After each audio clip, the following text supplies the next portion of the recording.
Hello everyone, माझं नाव आहे डॉक्टर माधुरी काळे कोळकर. मी चीफ डेंटिस्ट आहे doctor Kolkar's advance dental care, Ambegaon Pathar, Pune. आज तुम्हाला मी एक बेसिक माहिती सांगणार आहे. आपण जे दात बघतो ते मुळात किती भागांमध्ये डिवाईड आहे किंवा त्याचं सेक्शनिंग कसं आहे. जे दिसतं आहे आपल्याला ते बाहेरून फक्त व्हाईट दिसतो. आतून काय काय लेयर्स आहे आणि ते कसं असतं हे एक शॉर्टमध्ये सांगणार आहे. बघायला गेलं तर दातामध्ये वरच्या भागामध्ये 3 लेयर असतात. पहिला आहे इनॅमल, सेकंड डेंटिन आणि तिसरा आहे तो म्हणजे पल्प. आता ह्यामध्ये जर बघाल तुम्ही तर व्यवस्थित आपल्याला दिसून येईल.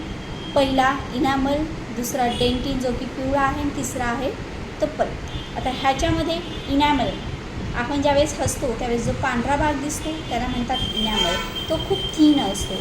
दुसरा लेयर आहे डेंटिन जो की पिवळा असतो तो लेयर. आणि ज्यावेळेस आपण दात जास्त घासतो, घसा घासतो किंवा त्याचं वर्न आउट होतं किंवा दात तुटला, यावेळेस जो पिवळा लेयर दिसतो दाताचा तो आहे हा सेकंड लेयर डेंटिन. ह्याच्यामुळे माईल्ड प्रकारची सेन्सिटिव्हिटी होत असते आपल्याला. माईल्ड किंवा सिव्हिअर प्रत्येक पेशंटचं वेगवेगळं असतं.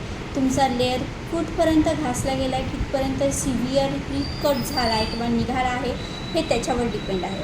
आणि तिसरा सर्वात महत्त्वाचा ज्याच्यामुळे दाताचं दुखणं अतिशय असं होतं जे की सहनही होत नाही, ते आहे नसेचा गाभा. हा जो की दाताचा मूळ भाग आहे, आतला भाग आहे, त्याला म्हणतात नसेचा गाभा. याच्यामध्ये नर्व्ह इनर्वेशन्स, वेगवेगळ्या प्रकारचे नसा आणि व्हॅस्क्युलर सप्लाय आहे दाताचा नसेचा गाभा.